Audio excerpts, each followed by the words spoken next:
could very well be a molecular weight difference occurring here. That something in the use environment of that sample is causing the chains to break down, and therefore it's leading to the failures that we're seeing. Now, another case study deals with splints that are used for broken bones. PSI had been involved in a previous project for this particular client, helping them to determine an appropriate recipe for their splints. This included some thermoplastic polymer, some rubber, as well as some inorganic filler. So they took that recipe and started to manufacture the splints, but they were seeing some variations in how they behaved. The setting time was different, the stiffness was different in some cases, and they needed to figure out why that was happening because the end users weren't happy with those variations.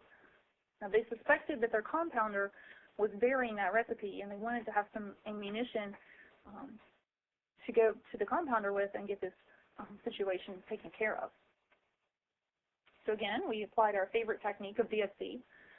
On the left is the good sample, on the right is the bad. And we see again, the area of that melting peak is quite different between the two samples. The good sample is showing more crystallinity than the bad. In the way these splints were used, they were heated and then formed. So the crystallinity could be affecting how the stiffness of the sample at the particular temperatures they were heating at. We might expect that with this lower crystallinity in the bad sample, it may be a little bit too flimsy for their application, and that was indeed what they were seeing in some cases. Because this was mineral filled, we ran TGA as well. A good sample on the right showed about 20% filler, while that on the left had only about 13%. So pretty dramatic difference there. So between showing that there was different crystallinity and that the filler levels were different, we then had the conclusion that there were indeed different recipes being used, and our customer was then able to go back to his compounder and get some solution to this problem so that they could make better splints in the future. So to summarize, we've talked about how polymers can exhibit various temperature-dependent phenomena. Hopefully I've given you a flavor of how thermal analysis works and how you may be able to use it in your situations. It can help us to probe the different transitions that are present in polymers. But as we've been saying all along here, all these results are typically heating rate dependent, so that's something to be aware of. Again, when you're comparing data from various sources, or even if you're looking at your particular applications, choosing the heating rate might be key to that. So I would like to give a special thanks to the thermal group here at Polymer Solutions. Suzanne's our lead in that group, and Mariah and Sam are the technicians. And they do a really great job of developing new methods to meet our customers' needs and getting things done in very quick fashion. And with that, I would like to thank you for your time and attention, and I'll answer any questions you might have. Great. If we have any questions at this time, please press *8 on your telephone. And while we're waiting for questions, I'll just remind everyone that if you'd like to download the PDF of the presentation, you may do so by pressing the Handouts button at the top of the screen. And that icon appears as 3 white sheets of paper. So once again, if we have any questions, please press *8 on your telephone.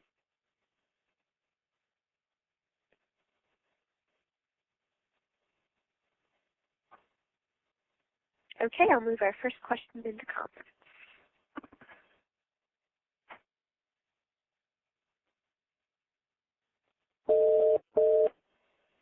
Hi, thanks for the presentation. I'm just wondering, did you have a solution for your broken conveyors? Through some of the other tests that we did, we had a pretty good idea of what was occurring. It basically was an interaction of the use conditions, some of the materials that were being produced there with the material that the conveyor belt was made out of, and that was leading to the failures. But sorry, I can't be more specific. Did you recommend that they change the conveyors after a time, or was there a kind of a visual warning based on what your testing did to recommend a frequency of change of the conveyors or anything like that? We didn't make any specific recommendations like that. In this case, probably it would be recommended to use a different material for the conveyors. Okay. Thank you. Mm-hmm. Thank you. Okay, great. I'll move our next question in.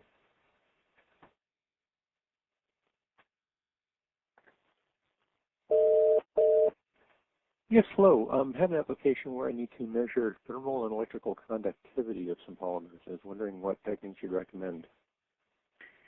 Well, it depends a bit on what temperature is of interest in that case and the form of your sample and so forth.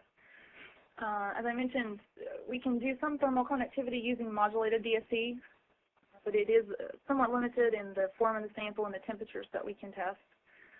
I think there are some other methods, guarded hot plate apparatus perhaps, that can do a lot wider temperature range. The electrical conductivity is a totally different area.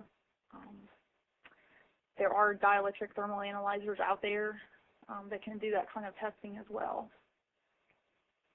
But at the moment, I'm not even sure who makes those at this point in time. I know one company used to, and I don't believe they do any longer. Okay.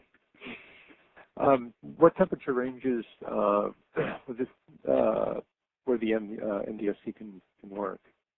We typically run against a polystyrene standard, and the test involves having your sample sit directly on the stage in the instrument. So you have to stay under the glass transition of the polystyrene. So the maximum temperature is usually 80 to 90, and it also has to be that your sample is a solid at that temperature as well. Okay, that would work fine. Thank you very much. You're welcome. Thank you. Okay, great. Do we have any other questions? If so, please press *8 on your telephone. Okay, I'll move our next question in.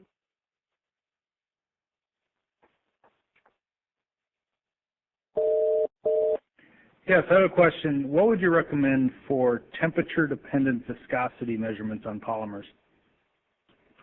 What we would typically do would be melt rheology for that. We have an instrument where we can do parallel plate as well as cone and plate and access frequencies from very low, something 0.001 hertz up to 100 hertz in a very broad temperature range. So kind of depending on what kind of information you're after, that would be the instrument that we would recommend, and we could set up a specific test plan based on your needs. And that can get the measurements from glass transition all the way up through melt and beyond? Well, we can use the instrument to do solids testing, but basically you would need to do two different tests.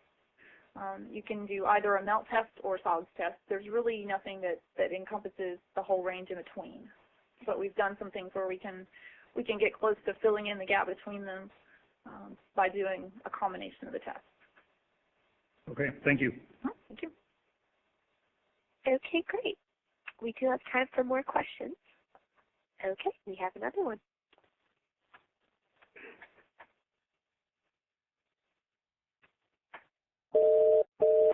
Hello, this is Natalie Merrill with Honeywell, and I'm also interested in the thermal conductivity of polymer samples. If I did have one, which was solid at 80 to 90 degrees centigrade, what kind of units or what kind of results can we get out for the thermal conductivity versus polystyrene control? So basically you get the thermal conductivity of your sample. We just use the polystyrene to calibrate based on. So watts per gram Kelvin, I think, is the unit. So we're actually measuring that directly. We have a thin sample, which is less than 0.4 millimeters, and we measure that against a thicker sample, which is 3 to 4 millimeters thick. And the instrument basically is measuring the lag in the large sample versus a thin sample, and that can allow us to determine thermal conductivity. Thank you. If it's possible, I'd like to know who else asked the question in case there's a subset of us who are pursuing that area and learning about the analysis.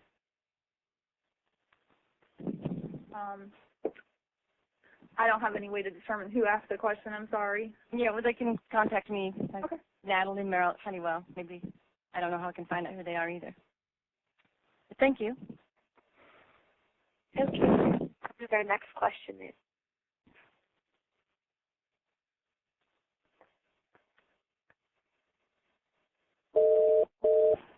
Yes, it's Jim Vanderbeek from Molly. I have a question regarding